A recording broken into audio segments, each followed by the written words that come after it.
জানেন, একটা কথা হঠাৎ করেই মনে পড়ে গেল। 2019-এ তৃণমূল কংগ্রেসের রেজাল্ট সবচাইতে খারাপ হয়েছিল। তারা 18টা সিট হারিয়েছিল, মানে টোটাল ইয়ের মধ্যে থেকে 18টা সিট হারিয়েছে, 22টা সিট পেয়েছিল। অবশ্য পরে বাবুল সুপ্রিয় আসানসোলের সিট ছেড়ে দেওয়ার পর সেখান থেকে শত্রুঘ্ন সিনহা জিতে এসেছিলেন। ওই 23টা 17টা এরকম একটা ব্যাপারে দাঁড়িয়েছিল। যদিও শুভেন্দু অধিকারীর ভাই এবং বাবা তারা তো মনের দিক থেকে বিজেপি ছিল, সুতরাং সবচাইতে খারাপ রেজাল্ট হয়েছিল 2019-এ।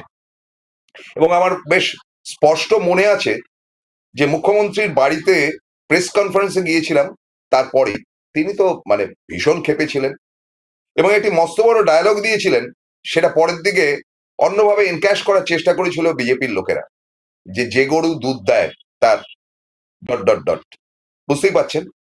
তো এখন ব্যাপারটা হচ্ছে যে গরু দুধ দেয় তার লাথি খেতে রাজি আছি। তো ন্যাচারালি সেটা যদি আমার বক্তব্য, আমি বলছি সেবারে 22টা আসনও হতো না যদি সারা পশ্চিমবঙ্গের মুসলিম সমাজ মমতা বন্দ্যোপাধ্যায় তথা তৃণমূল কংগ্রেসকে ভোট না দিত। অবশ্য একই সাথে আমি বলতে রাজি আছি যে সেবার যে কংগ্রেস আসন পেয়েছিল সেটাকেও ধরতে হয় এটার মধ্যে, যে দুটি আসন, মানে এদিকে 22 আর 2 24, আর এরা পেয়েছে 18, এই 42টা আসন ছিল, বামেরা শূন্য ছিল। তো কাজেই মুসলিমদের টোটাল ভোটটা মমতা বন্দ্যোপাধ্যায়ের কাছে গিয়েছিল 2021-এও তার ব্যতিক্রম হয়নি। তবে মালদাতে যেটা দেখেছি আমরা, যে মালদাতে একটা আসন কংগ্রেস এই 2024-এ জিতেছে, সেটাকে ধরে নিতেই হবে যে গনি খান চৌধুরীর ভাইপো ঈশা খান, আমি নিজে মালদাতে গিয়ে শুনেছি, অত্যন্ত ভালো লোক, ভীষণ ভদ্রলোক, মানে অমায়িক। আপনি তার বাড়িতে গেলে আপনাকে ওয়ার্ম রিসেপশন, সেই গল্প পরে বলছি। তো ফলে 30 আর 12-তে গিয়ে দাঁড়ালো এবং 2021-এর নির্বাচন জানেন যেটা। তো সেইখান থেকেই আমি বলি যে দুটি পর্ব এর আগে করেছি, যে মামু ভোট এবং ওই যে মতুয়া ভোট যেটা নিয়ে করেছিলাম, সেটাতে আপনাদের হয়তো অনেকেরই মন খারাপ হতে পারে, বলতে পারেন যে এটা কিরকম ব্যাপার হলো, যে বিজেপি এতগুলো আসন পেল। দেখুন, আমি তো ঘরে বসে এই সার্ভেটা করিনি, ঠান্ডা ঘরে বসে অনেকেই অনেক লেকচার ঝাড়েন, যেটা নিয়ে আগের দিনও বলেছি। পথে নামতে হয়, পথে নেমে মানুষের সঙ্গে কথা বলতে হয়, তাদের ক্ষোভ বিক্ষোভ ইত্যাদি ইত্যাদি জানতে হয়। যার জন্য প্রথম পর্বে আমি যেটা বলেছিলাম মামু ভোট, সেটা 4টে ডিস্ট্রিক্টের, 5-5 দুটি রয়েছে আলিপুরদুয়ার এবং দার্জিলিং, এবং 9-7 রয়েছে, 9টা আসন হচ্ছে গিয়ে কোচবিহার, এবং 7টি আসন হচ্ছে গিয়ে আপনার জলপাইগুড়ি। এই 26টি আসনের মধ্যে তৃণমূল কংগ্রেস আপাতত স্ট্যান্ড হয়ে রয়েছে 7 থেকে 8টি আসন ম্যাক্সিমাম, মানে খুব বেশি করে বলছি। তাহলে অনেকটাই লুজার তারা সেখানে। এবারে আমি নেমে আসবো মানে শিলিগুড়ি থেকে নেমে আসবো, এবং নেমে আসার সঙ্গে সঙ্গে এই পাঞ্চটা কিন্তু বিজেপির মুখের উপর পড়বে, যে প্রসূনের পাঞ্চ।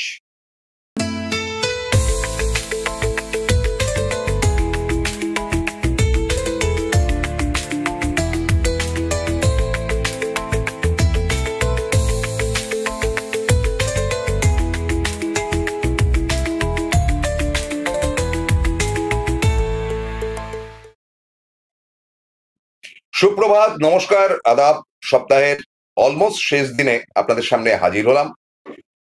আপনাদেরকে আমি 26টি আসন, তার পর্যবেক্ষণ 4টি ডিস্ট্রিক্টের একেবারে ডুয়ার্স তরাই অঞ্চলের জানিয়েছিলাম, এবং তার সঙ্গে সঙ্গে নিচের দিকে হরিণঘাটার ওই অঞ্চলটা থেকে, মানে কল্যাণী থেকে অলমোস্ট আমি যে অংশটি বলেছি সেটা বনগাঁর মধ্যে ঢুকে গেছে খানিকটা, এবং সেখানে যে লোকসভা রয়েছে সেই লোকসভা এবং বনগাঁর ওই মতুয়া অঞ্চল নিয়ে গোটা 10 আসন রয়েছে। সেই গোটা 10 আসন থেকে 3 থেকে 4টি আসনের বেশি তৃণমূলের জুটবে না। তাহলে উপরে 6, নিচে 4, 10টি আসন, 36, 26 প্লাস 10, 36-এর মধ্যে। তো এই সিচুয়েশনে বাকি অংশের কি হবে? দেখুন, কলকাতা থেকে আমার যাত্রাটা শুরু হয়েছে, যাত্রাটা শুরু হয়ে শিলিগুড়ি হয়ে আমি আলিপুরদুয়ারে গেছি, আবার ব্যাক করেছি সেইভাবে। এই ব্যাক করা এবং যাওয়া আসার মধ্যে আপনাদের তথ্যটা টুকটুক করে জানাতে জানাতে যেতে চাই। দেখুন, আমি ঘুরে আসার ঠিক পরের সপ্তাহেই ডুয়ার্স অঞ্চলে গেলেন মুখ্যমন্ত্রী মমতা বন্দ্যোপাধ্যায়। তিনি সেখানে বক্তব্য রাখলেন এবং তিনি নিজে ফিল্ডে ঘুরলেন।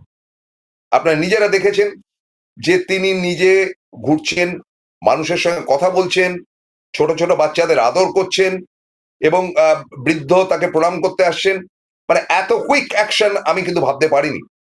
থ্যাংক ইউ মমতাদি। তার কারণটা হচ্ছে, থ্যাংক ইউ বলার কারণটা হচ্ছে যে এমন একটি দল যেটা সম্পূর্ণ ধরনের ওপরে গিয়ে যেটা দেখলাম যে মারোয়াড়িদের হাতে, মানে এটা একটা হিন্দিস্তান হয়ে যাবে, বাংলা থাকবে না, এটা হিন্দিস্তান হয়ে যাবে এবং হিন্দিতে আপনাকে কথা বলতে হবে, নিরামিষ খেতে হবে, এই ধরনের ব্যাপার। আমি বলছি না, I am not provoke anything else, কিন্তু কালচারটা তাদের তাই এবং সে পথেই কিন্তু এগোচ্ছে। এবং এই সংস্কৃতি আসলে যতই মুখ্যমন্ত্রী বলুন সব ভাষাকে আমি ভালোবাসি ইত্যাদি ইত্যাদি, কিন্তু আমাদের বাংলা ভাষার ওপর তো কিছু নেই। কিন্তু সমস্যা যেটা হচ্ছে, তার আগে জানিয়ে দিই, আগে খারাপ কথাটা না বললে তো হয় না, এই যে বাংলা ভাষা এবং বাঙালিকে যেভাবে তার সঙ্গে অন্যায় করা হচ্ছে বিভিন্ন স্টেটে, যেমন কিনা বিহারের একটা পার্টে, উত্তরপ্রদেশে, মধ্যপ্রদেশে, গুজরাটে, মহারাষ্ট্রে বাঙালিদেরকে ধরে পেটানো হচ্ছে রীতিমতো, যেটা খবর আমরা পাচ্ছি নিয়মিত ভাবে। এবং তাই নিয়ে কিন্তু অবস্থান ধর্মঘট চলছে, অবস্থান চলছে, ধর্মঘট না, অবস্থান চলছে ধর্মতলা।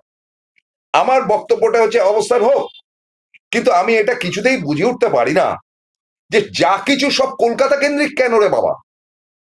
আরে আমি তো আগের এপিসোডও বলেছি যে কলকাতায় যে ঘটনা ঘটে বা টেলিভিশন ওয়ালারা যে মানে সমস্ত নিউজ দেখায়, দেখে কারা জানেন? কলকাতা, হাওড়া টাউন, মানে উলুবেড়িয়াও না, হাওড়া টাউন, এদিকে হচ্ছে বারাসাত অব্দি, বারাসাত টপকে গিয়ে দত্তপুকুরের দিকে যাবেন, খবর খবর খবর দুনিয়া কেউ রাখে না। আচ্ছা, তারপরে এদিকে আসবেন ব্যারাকপুর থেকে বড় জোর আপনি কাঁচরাপাড়া, তার বাইরে খবর যায় না, কাঁচরাপাড়াও এক্সট্রিম বলে দিচ্ছি। এদিকে সোনারপুর ইত্যাদি ইত্যাদি জায়গা, ওইদিকে যেটা দক্ষিণ চব্বিশ পরগনায় রয়েছে, এই তো অঞ্চল, এই অঞ্চলটার মধ্যেই কিন্তু টেলিভিশন অনুষ্ঠান, আন্দোলন, সেটা শুধু তৃণমূল না, বিজেপি একই গল্প এবং সিপিএমও ইদানিং, শুধুমাত্র যাতে করে খবর করা যায় বা খবর হওয়া যায় বিভিন্ন টেলিভিশন। আরে দাদা, টেলিভিশন দেখেই না লোকে এখন, কি আশ্চর্য! এখন সোশ্যাল নেটওয়ার্কের যুগ এসে গেছে, এখন ফেসবুক দেখছে, এখন ইউটিউব দেখছে, যার জন্য আমি যেখানে আছি আমাদের চ্যানেলও কিন্তু রীতিমতো ইউটিউব বা ফেসবুকের দিকেই নজর দিয়েছি, ধ্যান দিয়েছি, অন্য চ্যানেলের গল্প আমি জানি না, জানতেও চাই না। তো কাজেই এটা যদি অন্তত তৃণমূল নেতৃত্বের মগজে ঢোকে, বিশেষ করে অভিষেক বন্দ্যোপাধ্যায় তো এই ব্যাপারে মাস্টারপিস। আমার সঙ্গে কথাও হয়েছে তাদের দপ্তরে, অভিষেকের দপ্তরে কথা হয়েছে, যে আমি টোটাল ঘটনাটা তাদেরকে বলেছি, তাদের সঙ্গে বসে পুরো ঘটনাটা তুলে ধরবো, সেটা তো পরের ব্যাপার পরে।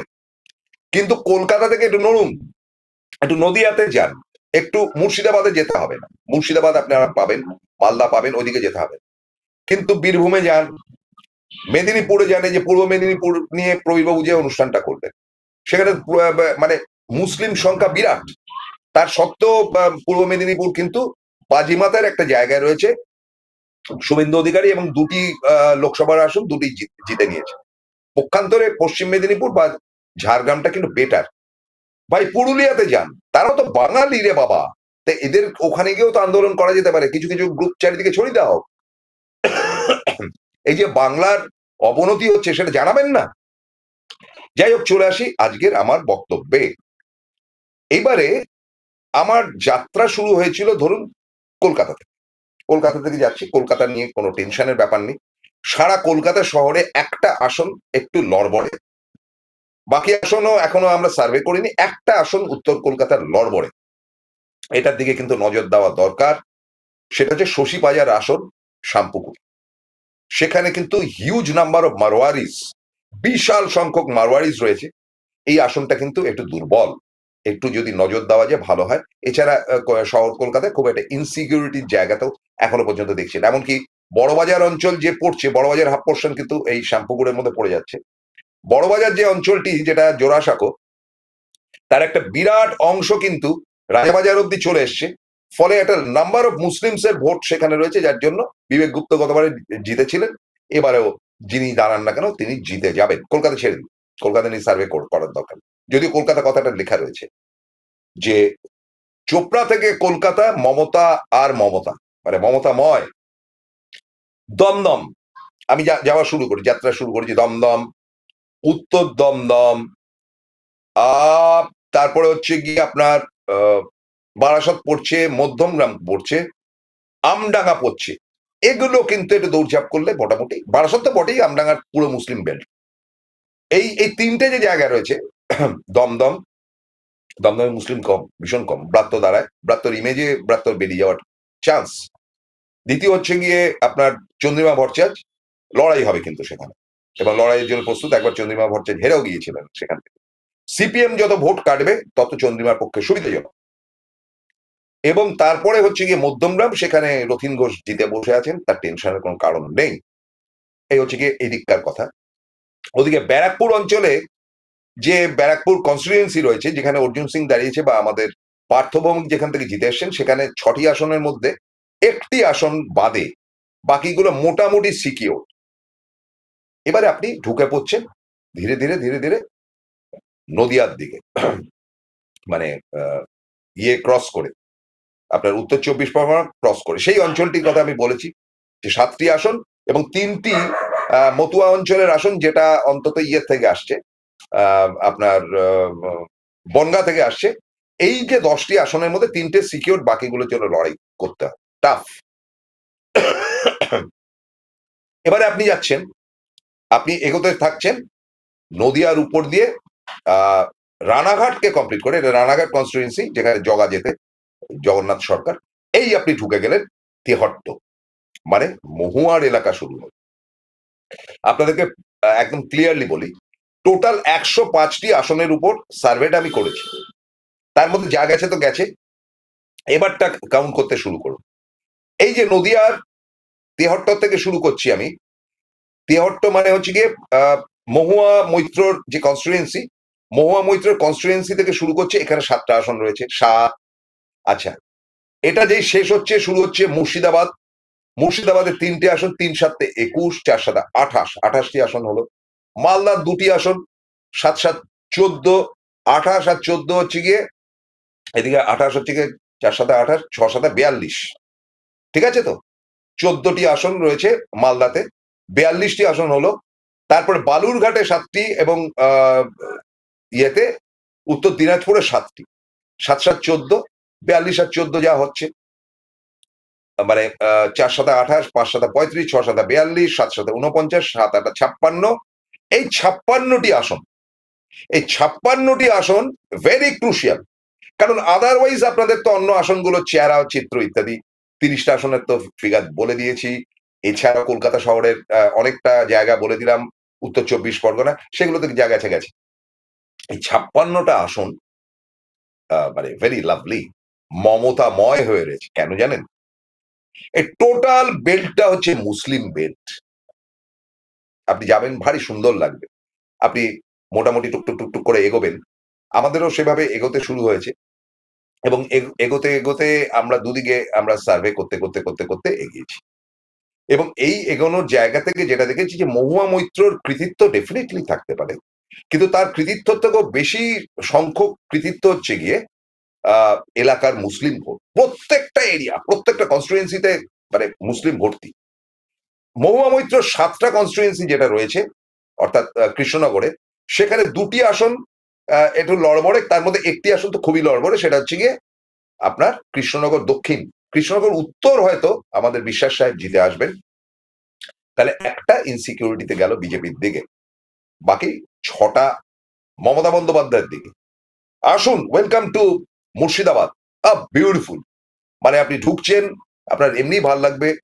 আপনার প্রথমেই আসবে যেই অঞ্চলটি, সেটা হচ্ছে মুর্শিদাবাদ। মুর্শিদাবাদের একটা পার্ট, এই পার্টটা ঘুরতে ঘুরতে ঘুরতে ঘুরতে ভেতর দিকে চলে যাবে, আর কিছুক্ষণ এগুলি বহরমপুর কনস্টিটুয়েন্সি আসবে। তার মানে মুর্শিদাবাদ লোকসভা, তারপরে বহরমপুর লোকসভা, এবং একটু বাদিকে গেলে, মানে মালদাতে ঢোকার আগে একটু বাদিকে গেলে জঙ্গিপুর লোকসভা, বাম দিকে না, ডান দিকে গেলে 3টে লোকসভা। এই 3টে লোকসভার সিচুয়েশনটা কি? অর্থাৎ 3 7 21, তার মধ্যে মমতা যদি খুব খারাপ রেজাল্টও করেন, তাতে বড় যে 3টে আসন হারাতে পারে। তাহলে এদিকে একটা, ওদিকে 21টার মধ্যে 3টে। কোন 3টে বলবো একটা ছোট্ট বিরতির পর, সঙ্গে থাকুন। Welcome to the world of civil business. A Bengali business personality and the most successful business group, Roy Construction Group of companies, now coming Sarib, West Bengal. Mr. Anup Roy, the managing director of the Roy Construction Group company, ready to serve his native land, the mother Bengal.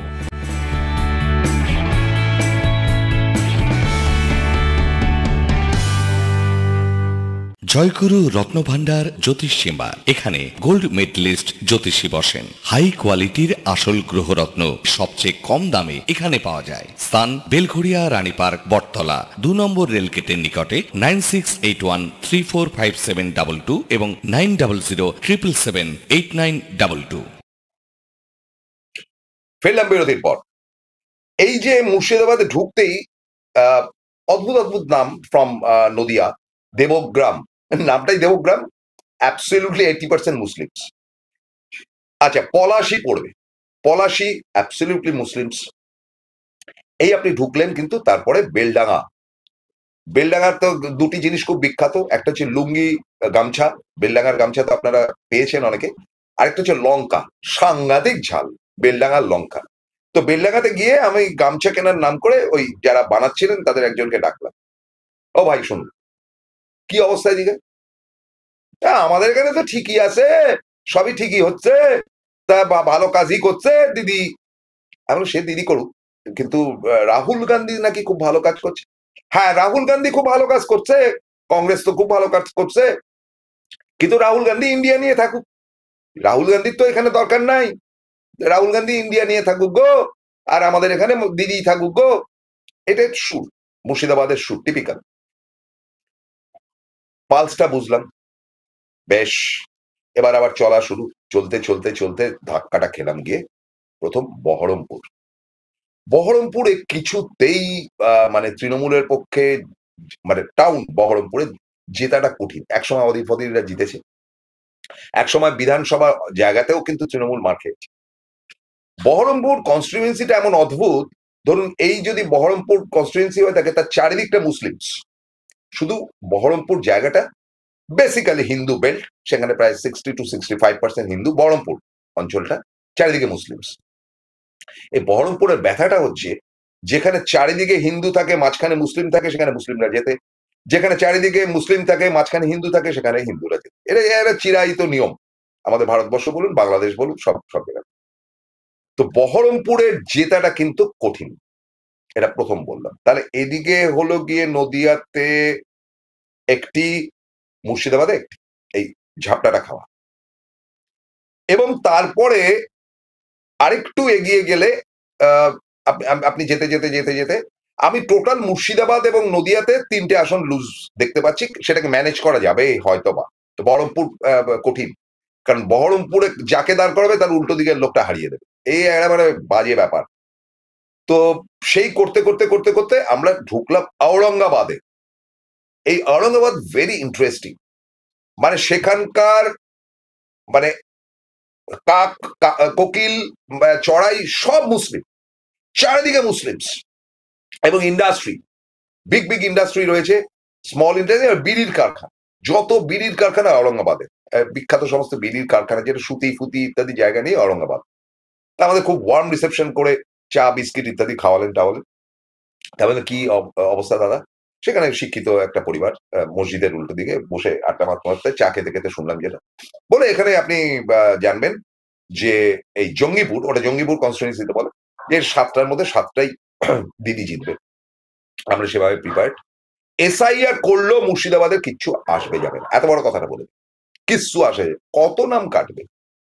So Murshidabad এবং নদিয়ার অংশ থেকে আমি 2 থেকে 3টে seat insecure বলছি, তার মধ্যে বহরমপুরটা কিন্তু গেও, মানে এরম গোছের ব্যাপার। তো এই করতে করতে করতে করতে মালদাতে ঢুকলাম। মালদাতে মানে বিরাট গেট ফেট দিয়ে শুরু।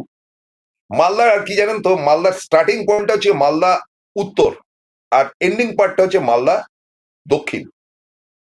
উত্তর মালদাতে ঈশা খান জিতেছে, আর উত্তর মালদার ম্যাক্সিমাম আসন জিতেছে কিন্তু তৃণমূল কংগ্রেস। এবার মানে বিধানসভাতে, লোকসভাতে তো ঈশা খান জিতেছে, আপনি টুকটুক টুকটুক করে এগোচ্ছেন, সুজাপুর টুজাপুর ইত্যাদি ইত্যাদি জায়গাগুলো যাচ্ছে, ভারী সুন্দর রাস্তা, মানে মাখনের মতন রাস্তা। আমরা ইংলিশ বাজারে এসে দাঁড়ালাম, তার মধ্যে তো যা সিচুয়েশন দেখলাম, মুসলিম মানেই তৃণমূল, কোনো টেনশনের ব্যাপার নেই, এটাই তো মানে মমতার ভোট। এবং অনেকে বলবে 28% নাকি 27%, অন্তত 34 থেকে 35% হয়ে গেছে, শিওর গ্যারেন্টি, যেদিনকে গণনা করা হবে দেখে নেবে। তো এই ইংলিশ বাজারের একটা প্রান্তে, মানে নদীর একটা প্রান্তে এলাম, সেখানে সব আড্ডা মারছে বাঙালি হিন্দুরা, দুর্গাপুজোর মণ্ডপ ফণ্ডপ হচ্ছে, ইংলিশ বাজার জায়গাটা পুরো হিন্দু বেল। তাদের সঙ্গে গল্প করতে করতে জিজ্ঞেস করলাম, ভাই কি অবস্থা? বলে, দাদা এখানে কিন্তু তৃণমূলের জেতা অসম্ভব, যেই তৃণমূলের হয়ে দাঁড়াবে তাকে উল্টো দিকের লোকেরা হারিয়ে দেবে। আমি বলি, এই আবার কিরকম? বলে, হ্যাঁ এরকম ব্যাপার, যে এই চলছে, ব্যবহার খারাপ। আমি বললাম, কিন্তু ইংলিশ বাজারের পুরসভাটা তো তৃণমূলের আন্ডারে। বলে, হলে হবে কি? বলে, চৌধুরী রয়েছে, নারায়ণ চৌধুরী, বলছে যে সে যে কি করতে চায় আর কি না করতে চায় সবার সঙ্গে ঝামেলা পাকিয়ে রেখে দিয়েছে, সুতরাং এখানে নতুন ক্যান্ডিডেট ইয়াং কোনো ছেলে বা মেয়েকে দিলে এরা চেষ্টা চরিত্র করবে, মানে সে একেবারে অজানা অচেনা জায়গা থেকে উঠে আসা হতে পারে, কিংবা তরুণ, একেবারে অ্যাবসলিউটলি তরুণ হলে সবাই মিলে ঝাঁপিয়ে পড়বে, কিন্তু ওখানে কিন্তু লড়াই দিতে হবে। এবং এখানে কিন্তু আপনার অভিষেক খুব পপুলার। আচ্ছা, এখানে একটা নদী রয়েছে, নদীর নামটা ভুলে যাচ্ছি, নদীর ওপারটা হচ্ছে ওল্ড মালদা, ওখানে কিন্তু 2টো সিট ইনসিকিউর, তার মানে টোটাল মালদাতে 3টে সিট খুব ইনসিকিউর রয়েছে, আর এদিকে আগে 3টে, পরে 3টে, 6টা, 56 হিসাব দিচ্ছি, 6টা বিজেপির দিকে রয়েছে। এবার মালদা ছাড়তে ছাড়তে, এত সুন্দর মালদা জায়গাটা আমার এত ভালো লেগেছে, 420 বলে একটা জায়গা রয়েছে, ওর নামই 420, অপূর্ব রাস্তা, মাখনের মতন, যেতে যেতে যেতে যেতে যেতে যেতে ধীরে ধীরে আমরা উত্তর দিনাজপুরে প্রবেশ করলাম, রায়গঞ্জ কনস্টিটুয়েন্সি। রায়গঞ্জে আমাকে খুব সম্বর্ধনা ইত্যাদি দেওয়া হয়েছে। এই রায়গঞ্জ জায়গাটি কিন্তু টিপিক্যাল প্রিয়রঞ্জন দাসমুন্সির প্লেস, এবং প্রিয়রঞ্জন সাংঘাতিক ভক্ত, এবং আজকেও কিন্তু রায়গঞ্জে, মালদাতে ধরুন ওই লোকসভাতে কংগ্রেস আর বিধানসভাতে তৃণমূল, এরম ভাবে যায়, আর বিজেপি একটা প্রসারে। আচ্ছা, আপনাদের বলা ভালো যে 70% মুসলিম থাকে, কিন্তু 70 থেকে 72% মুসলিম রয়েছে কিন্তু মুর্শিদাবাদে, মালদাতে কিন্তু পক্ষান্তরে কম, 55 to 60%।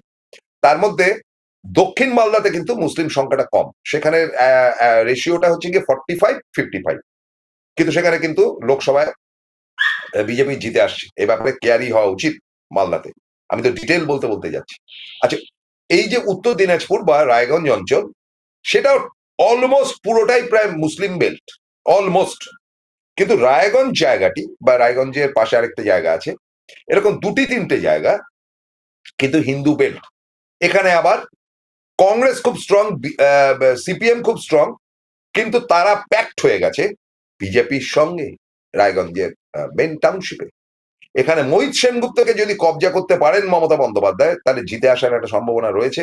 নতুবা কিন্তু রায়গঞ্জ, যেখানে কিন্তু ওই যে জিতেছিলেন, এই উপনির্বাচনে জিতলেন, যে কি নামটা ভুলে যাচ্ছি, যাই হোক, তো তার পক্ষে কিন্তু জিতে আসাটা লিটল টাফ। কল্যাণী যে জিতে আসলেন, কৃষ্ণ কল্যাণীর কিন্তু জিতে আসাটা টাফ, লিটল টাফ, মানে 50-50 হয়ে রয়েছে। সেই 50-50 হয়ে থাকলে কৃষ্ণ কল্যাণীর উচিত মোহিত সেনগুপ্তকে গিয়ে প্রণাম করে তার হেল্প নেওয়া, কারণ এখানে কিন্তু কংগ্রেস দাঁড়ালে ভোট কাটাকাটি হবে, যে জন্য কার্তিক চন্দ্র পাল লোকসভাতে জিতেছে। কার্তিক চন্দ্র পালকে কেউ পাত্তাই দেয় না, বেকার ফালতু, নামই শোনেনি কেউ, কোনো কাজেরই না। কিন্তু ওই কংগ্রেস আর তৃণমূল ভোট কাটাকাটিতে ফায়দা পেয়ে গেছে কিন্তু লোকসভাতে বিজেপি। সেই ভুলটা যদি না হয়, অর্থাৎ যদি এইখানে মোহিত সেনগুপ্তকে ফিট করা যায় রায়গঞ্জে, তাহলে রায়গঞ্জের আসনটি কিন্তু বেরোতে পারে। আমি আবারও বলছি, কৃষ্ণ কল্যাণী জিতে আসলে উপনির্বাচনে, মেন নির্বাচনে কিন্তু টাফ আছে। আবার এগোনো টুকটুক টুকটুক করে আরেকটা দিকে রয়েছে আপনার দক্ষিণ 24 পরগনা, এখানে মুসলিম রয়েছে প্রায় 35 to 36%। বালুরঘাট অঞ্চল যেটাকে বলছি, বালুরঘাটেও 7টা আসন। এই 7টি আসন ভেরি ইন্টারেস্টিং। এখানে কিন্তু এই হিন্দু মুসলমানের ব্যাপারটা না, এখানে কিন্তু মানে মারামারি রয়েছে নিজেদের মধ্যে, যেখান থেকে সুকান্ত মজুমদার জিতে এসছে, মানে নিজেদের মধ্যে গোষ্ঠীদ্বন্দ্ব, প্রবল গোষ্ঠীদ্বন্দ্ব। কিন্তু তবুও গত বিধানসভায় অনেকগুলো আসন কিন্তু এখান থেকে জিতেছিল Trinamool, because of the Muslim votes. এটা আপনাদের বলছি, এবং এটা একেবারে বাংলাদেশ বর্ডারের গায়ে লাগানো, এবং বাংলাদেশ বর্ডারের গায়ে লাগানোর ফলে সেখানে কিন্তু মোটামুটি ভাবে একটা পোর্শন অফ হিন্দুদের একটু যেন ক্রোধ রয়েছে, যারা ওপার বাংলা থেকে। দেখুন, উত্তর দিনাজপুর এবং দক্ষিণ দিনাজপুর বেসিক্যালি কিন্তু ওপার বাংলার লোক বেশি, ওপার বাংলা থেকে উদ্বাস্ত হয়ে সেই নেগেটিভ জায়গাটা রয়েছে। এটাকে নার্চার করতে গেলে বালুরঘাটে কিন্তু অন্তত গোটা 3 সিট লড়বড়ে, 7টা সিট। তাহলে কি হলো? তাহলে হলো নদিয়াতে 3, নদিয়া আর মুর্শিদাবাদ নিয়ে 3, মালদাতে 3, 6, রায়গঞ্জ কনস্টিটিউয়েন্সির 2, 6, 2, 8, বালুরঘাটে 3, বালুরঘাটে 3। এই হচ্ছে গিয়ে আপনার 11টি আসন, অর্থাৎ 56টি আসনের মধ্যে 11টি আসন কিন্তু ইনসিকিউর সিচুয়েশনে রয়েছে।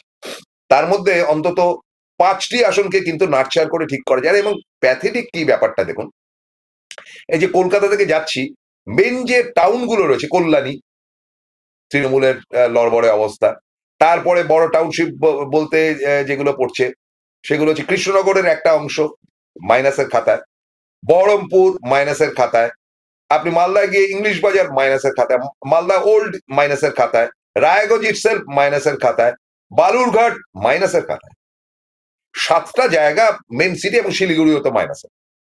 8টা শহর, যে শহরগুলো খুব বিখ্যাত এবং সেখানে ব্যবসা বাণিজ্য হয় এবং সেখানে পয়সা আছে তাদের। তাহলে এই মেন টাউনশিপ গুলোর দিকে কিন্তু নজর দেওয়া দরকার তৃণমূলের। তা নয়তো এই জায়গায় কিন্তু 11টা আসন বের করে নেবে আউট অফ 56। ফলে আদারওয়াইজ কলকাতার দিকে তো বললাম যে এখানকার যে 12 থেকে 13টা আসন রয়েছে, সে 12 থেকে 13টা আসনের অলমোস্ট একটা বাদ দিয়ে 12টা আসনই কিন্তু তৃণমূলের হাতেই যাচ্ছে। তাহলে 56টি আসলে 56 ভোগ বলে না, 56 আসনের 10টি, একটি বাদ দিয়েও 10টি কিন্তু 56 আসনের ভোগের খাতায় যেন না যায়, কারণ এই আসনগুলো দরকার। এগুলো না পাওয়া গেলে 230 করা অসম্ভব, 200 ক্রস করতেই হবে। এক্সপার্টরা যেটা বলছেন যে মমতা বন্দ্যোপাধ্যায় লেস দ্যান যদি 200 হয়ে যান, তাহলে কিন্তু বিজেপি খেল শুরু করবে টাকা পয়সা। তো অভিষেক গতকাল বলেছেন যে টাকা পয়সার খেলা দিয়ে কিন্তু উপরাষ্ট্রপতি নির্বাচন হয়েছে, গতকাল না, গত পরশু দিন বলেছে। তাহলে তাই যদি হয়ে থাকে, টাকার খেলা কিন্তু হবে। আরএসএস ফিল্ডে নেমেছে, আপনাদের আবার বলে দিই, আরএসএস ফিল্ডে নেমেছে যেমন এই অঞ্চলটিতে, তেমন ডুয়ার্স অঞ্চলে কিন্তু ফিল্ডে নেমেছে মামু, অর্থাৎ কিনা হিমন্ত বিশ্ব শর্মা। অর্থাৎ টোটাল শক্তি নিয়ে কিন্তু বিজেপি এবার ফিল্ডে নামবে। 2011-র মতন বোকামি করার সুযোগ নেই। এবং আমি ভেতরের কিছু খবর বলছি, গোষ্ঠীদ্বন্দ্ব বিজেপির মধ্যে থাকলেও এবারের ভোটে কিন্তু গোষ্ঠীদ্বন্দ্বকে আমল দেওয়া হবে না, কারণ প্রত্যেকের উপর কিন্তু নজরদারি রয়েছে। ফলে কাজটা টাফ। এবং এই যে গোষ্ঠীদ্বন্দ্বের ফলে এই মেন সিটিগুলো হাতের বাইরে চলে যাচ্ছে, এদিকে মমতা বন্দ্যোপাধ্যায়ের থেকেও বেশি নজর দেওয়া উচিত অভিষেক বন্দ্যোপাধ্যায়। সুতরাং আবারও বলি, চোপড়া বলে যে জায়গাটি রয়েছে সেটা কিন্তু দার্জিলিং কনস্টিটিউয়েন্সির মধ্যে পড়ে। হামিদুর রহমানের জায়গা, হামিদুল একবার 100% জিতবে, ও নিয়ে টেনশন নেই যদি হামিদুল দাঁড়ায়। তো ফলে এই যে অংশ 56-57, যাই হোক, ওটা হামিদুলটা নিয়ে আমি বললাম, হামিদুল ডেফিনেটলি করে জিতবে, যেটা দার্জিলিং কনস্টিটিউয়েন্সির মধ্যে পড়ছে, কিন্তু হামিদুল জিতবে। তো এই যে অঞ্চলটি, এই অঞ্চলের মধ্যে গোটা 10 আসন একটু লড়বড়ে, একটু লড়বড়ের থেকেও বেশি লড়বড়ে কয়েকটি জায়গায়। এই জায়গাটা কিন্তু তৃণমূল যদি নজর দেয়, তাহলে চোপড়া থেকে কলকাতা মমতা হি মমতা। থ্যাংক ইউ, ভালো থাকবেন, নমস্কার।